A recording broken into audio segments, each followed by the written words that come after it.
கதவும் சென்னைக்கு என்னோட பணிவான வணக்கங்கள். இன்றைய தினம் இந்த காலையில் எதை பற்றி பார்க்கலாம் அப்படின்னு பார்த்தீங்கன்னா, நம்ம தொடர்ந்து ஒவ்வொரு நாளுடைய நட்சத்திரத்துடைய காயத்ரி மந்திரம் சொல்லிக்கிட்டே வரும். அதே போல் இன்றைய தினம் அவிட்ட நட்சத்திரம். அவிட்ட நட்சத்திரத்துடைய காயத்ரி மந்திரம் தாங்க பார்க்க போகிறோம். அதுக்கு முன்னாடி நம்ம சேனலை சப்ஸ்கிரைப் பண்ணாதவங்க தயவுசெய்து சப்ஸ்கிரைப் பண்ணுங்கள். சப்ஸ்கிரைப் பண்ணிவிட்டு தொடர்ந்து காலையிலே பார்க்காதவங்க இது போல் ஒரு நல்ல விஷயங்களை இழக்க நேருன்னு சொல்லிடுங்க. சரிப்பா, நீ சொல்கிறது அருமையாக இருக்குன்னா மற்றவங்களுக்கு பகிருங்க, ஒரு லைக் ப்ரெஸ் பண்ணுங்கள். சரிங்க, நம்ம காணொளிக்குள்ளே போகலாம். அவிட்ட நட்சத்திரம். அவிட்ட நட்சத்திரத்துக்கு சமஸ்கிருத பெயர் அப்படின்னு பார்த்தீங்கன்னா சர்வேஷ்டா அப்படின்னு சொல்லப்படுதுங்க. அவிட்ட நட்சத்திரத்துடைய ஆதிக்கம் செவ்வாய் ஆதிக்கம் கொண்டவங்களாக இருக்கிறாங்க. அதனால தான் இவங்க பிறக்கும் போதே செவ்வாய் திசையோடு பிறக்கிறாங்க. செவ்வாய் ஆதிக்கம் அதிகமாக இருக்கிறதுனால இவங்க பார்த்திங்கன்னா ரொம்ப சுறுசுறுப்பாகவும் ரொம்ப வேகமாகவும் ரொம்ப போர்க்குணத்தோடு செயல்படக்கூடியவர்களாக திகழ்கிறாங்க.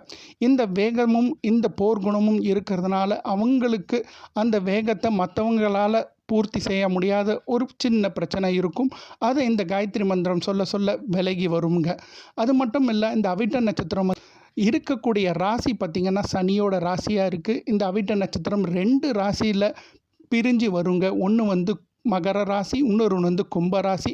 ரெண்டுமே சனியோட ராசியாக இருக்கிறதுனால செவ்வாய் ஆதிக்கம் அதே மாதிரியே சனியோட ராசி அப்படின்னும் பொழுது 2 எதிர்மறையான ஒரு குணாதிசயங்களை அவங்களுக்குள்ளே அடக்கி வைக்கிறதுனால சில பல பிரச்சனைகள்லாம் அவங்க வாழ்க்கையில் ஃபேஸ் பண்ணுவாங்க. அந்த மாதிரி இருக்கக்கூடியவங்க இந்த காயத்ரி மந்திரத்தை சொல்லிக்கிட்டே வரும் பொழுது நல்ல பலாபலங்கள் கிடச்சி நல்ல சௌபாகியம் கிடைக்குன்றது நிச்சயமுங்க. இந்த காயத்ரி மந்திரத்தை சொல்கிறேன், குறிச்சிக்கோங்க.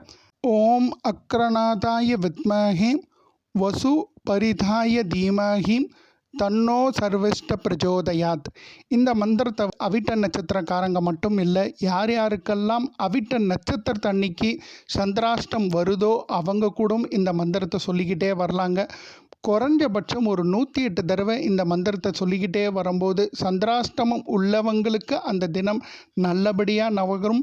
அதே மாதிரியா அவிட்ட நட்சத்திரத்தில் இருக்கிறவங்களுக்கு நல்ல விஷயங்கள் நடந்து வாழ்க்கையில் சகல விதமான சௌபாகியங்கள் கிடச்சி நல்லதே நடக்கும்னு சொல்லி இந்த காலையிலே முடிக்கிறேங்க. நன்றி, வணக்கம்.